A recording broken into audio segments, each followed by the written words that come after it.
Если вы мечтаете о своем бизнесе и о возможности реализовать свои идеи, но не знаете, как и с чего начать, то вам точно на тренинге предпринимательских компетенций. Ну что ж, давайте познакомимся с ними подробнее.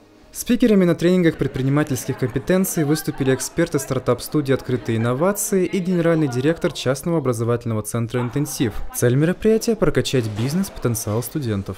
Главная задача, которую мы ставим, это показать одну из карьерных траекторий, в которой может развиваться каждый студент, потому что можно работать по найму, можно уйти на госслужбу, а можно заняться предпринимательством. Везде есть свои нюансы, везде есть место для того, чтобы классно развиться, классно построить карьеру, поэтому в рамках тренинга можно в целом примерить на себя эту одежду предпринимателя и понять в упрощенном варианте, а ваше это или нет. Всего за эти дни на площадках университета прошло 4 тренинга. На них студентам рассказали об инструментах, которые используют при создании и ведении собственного бизнеса. По словам организаторов, важная часть развития технологических проектов – это питч-сессии, то есть презентация перед потенциальными инвесторами. Поэтому часть встречи уделили моделированию подобных ситуаций. Много интересных фишек.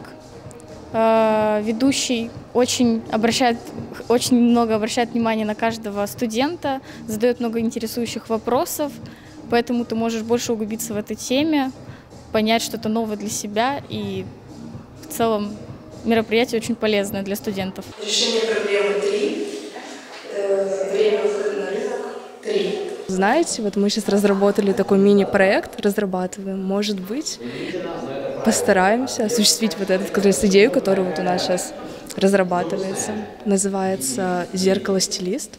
То есть человек приходит в магазин, встает около зеркала, и зеркало, получается, наделено искусственным интеллектом. Оно будет повышать самооценку клиента, то есть говорить ему определенные фразы, например, «да, вы отлично выглядите», и все такое, и будет подбирать определенный стиль одежды. По итогам бизнес-интенсивов участники узнали, как презентовать свои идеи, структурировать выступления и не бояться сложных вопросов. После прохождения тренинга каждый получил сертификат и рекомендации по дальнейшему развитию соответствующих компетенций. Егор Никишин, Олег Хохлов, учебное телевидение СГУ.